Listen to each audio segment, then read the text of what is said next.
أعوذ بالله من الشيطان الرجيم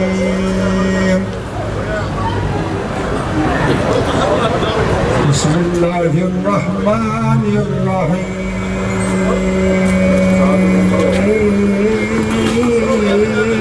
إنا فتحنا لك فتحا مبينا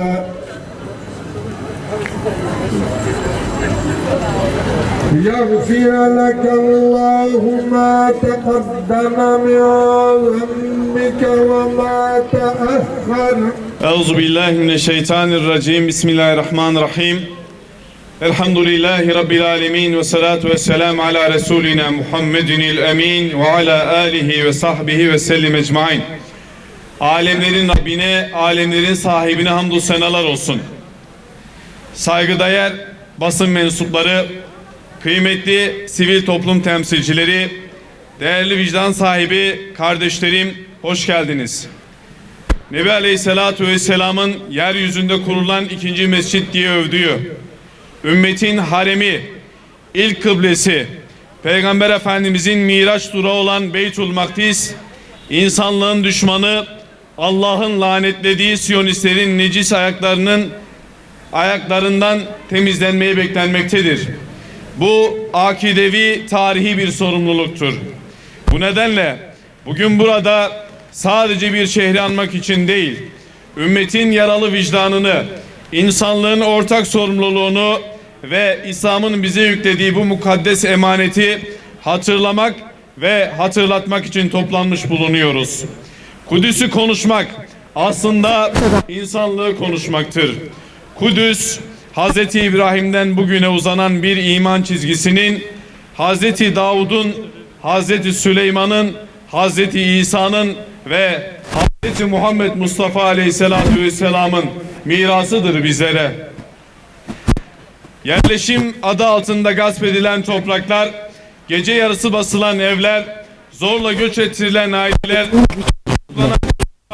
ve kutsal mekanlara yapılan sistematik baskılar, bunların hiçbiri tesadüf değildir. Özellikle şunu ifade etmek zorundayız.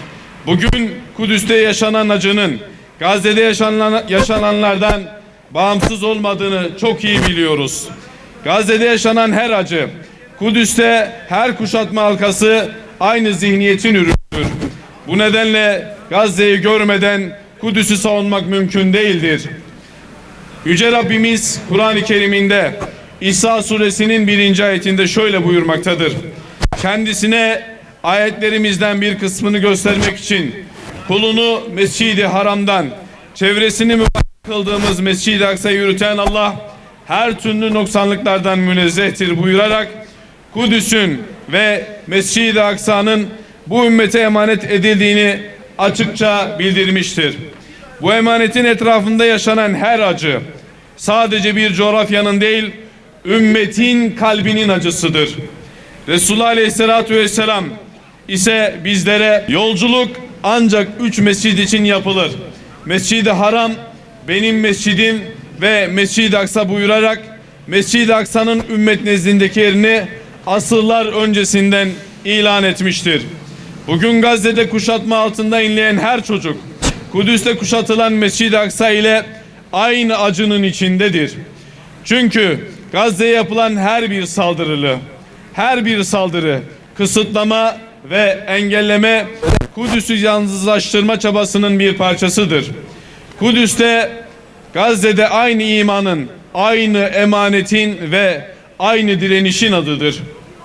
Siyonist yayılmacılık sadece bir siyasi tutum değil, başkasının toprağını, kimliğini ve hafızasını silmeyi hedefleyen bir anlayıştır aynı zamanda.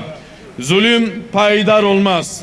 Adalet mutlaka bir gün tecelli edecektir Allah'ın izniyle. Buradan açık ve net bir çağrımız vardır. Herkese bunu duyuruyor ve söylüyoruz. Bütün bunlara rağmen biz umutsuz değiliz Müslümanlar olarak. Çünkü hakikat bize şunu öğretmiştir. Hiçbir zulüm ebedi değildir. Hiçbir işgal sonsuz değildir. Kudüs nice zalim gördü ama hep ayakta kaldı Allah'ın izniyle. Bugün de ayakta kalacaktır. Yarın da ayakta kalacaktır Allah'ın izniyle. Kudüs özgür olana kadar, Mescid-i Aksa rahat bir nefes alana kadar, Filistinli çocuklar korkuyla değil, umutla yarınlara uyanana kadar bu mesele bizim gündemimizden kesinlikle düşmeyecektir. Her zaman da gündemimizde olacaktır Allah'ın izniyle. Allah adildir. Allah adildir. Allah adildir. Zulüm kesinlikle payidar olmaz. Zulüm kesinlikle payidar olmaz. Son 3 yıldır Aksa tufanını bahane ederek tüm şiddetiyle devam eden soykırımın ateşkes anlaşmasıyla bittiği algısı bir algıdan ibaret. Gündemden düşürülmeye çalışılan Kudüs ve Gazze bu hafta vesilesiyle tek değil sürekli bir şekilde gündemimizde tutulacaktır Allah'ın izniyle. Bunun için Müslüman halkın ayağa kalkması ve onları yalnız bırakmaması gerekmektedir. Ayrıca maddi ve manevi bir seferberlik Mescid-i Aksa'ya karşı sorumluluklarımızın en başında gelmektedir. Bu vesileyle Dünya Kudüs haftamızı kutluyor. İlk kıblemizde ümmetin tüm renklerinin özgürce namaz kıldığı ve Evangelist Siyonist İttifak'ın yerle yeksan olduğu yeni bir dünyaya uyanıncaya kadar Allah-u Teala sizlerden ve bizlerden razı olsun. Rabbimizden temennimiz şudur ki bir an önce Siyonizmin yok olduğu, Siyonistlerin kahrolduğu günleri Rabbimiz bizlere göstersin inşallah. Dünya Kudüs vesilesiyle Allah-u Teala şehitlerimize rahmet eylesin. Allah-u Teala şehitlerimizin kanlarının içerisinde Siyonistleri boğsun inşallah. Allah-u Teala Şehit İsmail Heniye'ye, Yahya Sinvar'a, Ebu Ubeyde'ye rahmet eylesin. Allah-u Teala onlarla bizleri cennetinde bir araya getirsin inşallah. Euzubillahimineşşeytanirracim.